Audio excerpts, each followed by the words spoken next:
So here are a few pointers towards more extensive treatment and discussion and exercises around what is the current state of e-learning in the fall 2021, and what are the major challenges. I call this bits and atoms to signify the difference between virtual and physical, which we have experienced quite deeply the last couple of years, and the mega universities that are under development, and that I think also in Norway one should study a bit more and be aware of what's happening.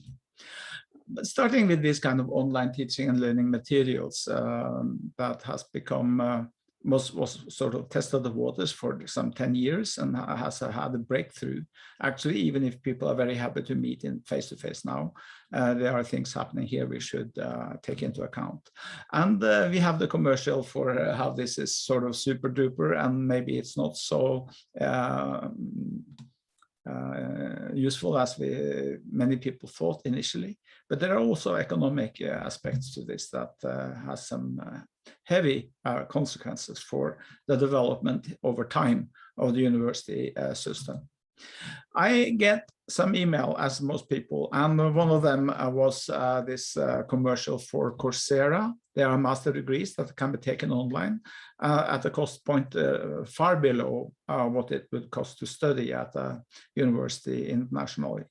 But of course, in Norway, we have a somewhat different situation. But the interesting thing is that, well, these courses start with sort of computer stuff, computer science, data science, administrative course. That is similar to the early phase in the 1980s and 1990s, when you could find material online, not as courses, but as articles and or other kind of information in precisely computer science field. But eventually that expanded to all sorts of knowledge areas. And we are seeing the same happening in terms of online organized teaching and learning. In this particular case, Coursera offers some kind of professional certificates for working for particular companies, or certification systems like for Google, for IBM, for Facebook.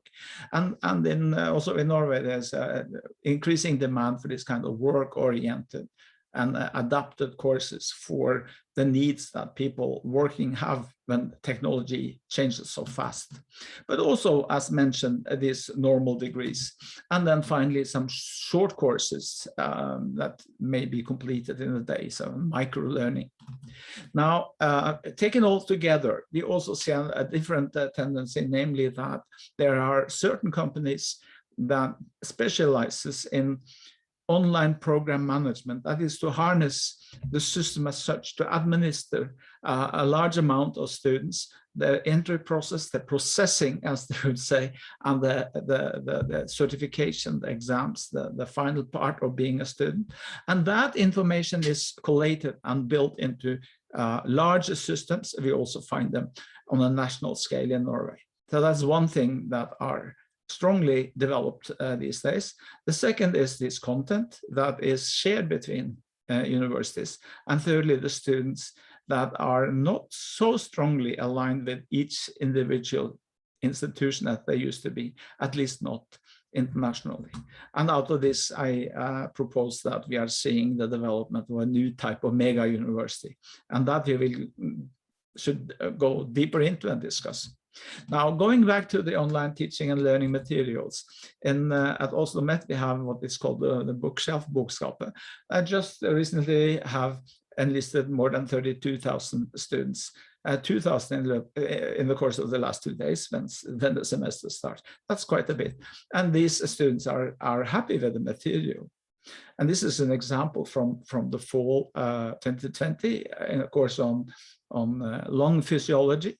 And then this was openly published, and the number of people who enlisted for that course, they grew steadily. But then the 18th of April 2020 went through the roof, because then suddenly many people wanted to know more about the lungs and the physiology because of the COVID situation.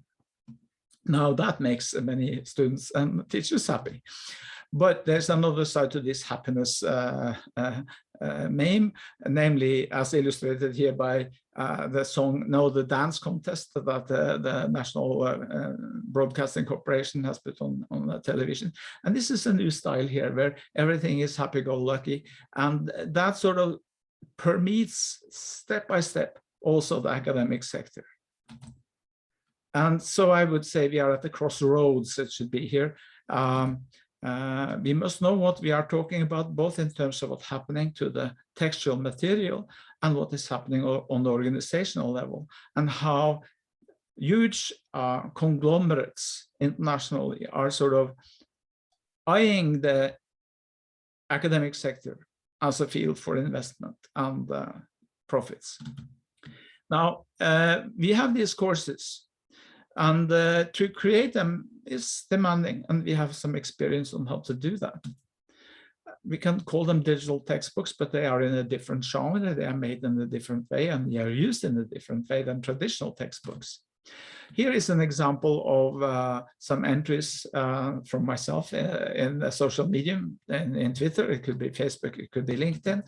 And then one entry in Twitter could sort of point to a web page on a certain topic to go more in depth. And there we have a sort of movement from the social medium towards micro-learning. Namely, we don't need the sort of big systems. This is quite sufficient for that kind of purpose, that you invite people to study something that takes 15 minutes or maybe half an hour. And that was a lack of these kind of support systems during the pandemic. And that, again, sort of may point back to the online teaching and learning materials, the textbooks, the MOOCs. So there might be a question, are there commonalities between these various ways of conveying information, the short tidbits, the somewhat more extensive web pages, and the complete courses that may take hours and hours to work through? Now, one way of thinking about this is that these texts are in literary theory called paratext, and they are in a sense pointers towards the text proper, but they are also pointers out to the larger internet, and that's the new challenge. If you go into the individual pages inside the learning materials and also the web pages, as mentioned, we see that they are made out of many components. It's not like one coherent whole, but it should be presented as that. But when we produce that, we have to harness different kinds of technologies and techniques and show the ways of communicating. So the unit of presentation might well be the web page, but this the same as the unit of organization. That's an issue when we have all these different formats. So we might say that what we need is collections of, on various levels of textual content, and the curation that makes that available for reuse in an economic and useful and pedagogically useful and pattern. And that needs, again, some kind of infrastructure, technical infrastructure. And also, when we produce this material, we need kind of techniques. In this case, we have like an editorial committee of 5-6 academics, and they decide what kind of stuff they will make, and that is presented visually in what we call a dashboard. And an editor will sort of look through that and develop the production process so that it's reasonably efficient, but at the same time give leverage and influence to the teacher community. The alternative is to professionalize this in the marketplace. And many people are apprehensive of that. So we might talk about 4 types of text: the alphanumeric, non-fictional, standard writing, the paratext mentioned, that sort of points to other kind of texts, both internally and also, not last but not the least, also externally to the greater web.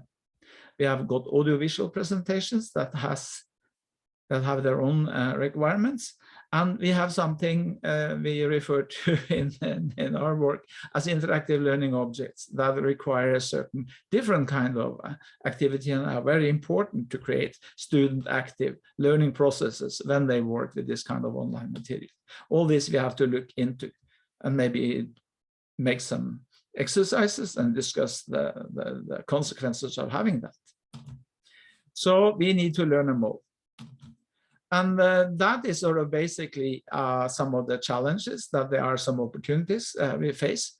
We can build big collections, but the question is, what are the sort of fundamental philosophy? What is the direction of the academic institution in light of all these changes? This is something that we should discuss and understand. Thank you for your attention.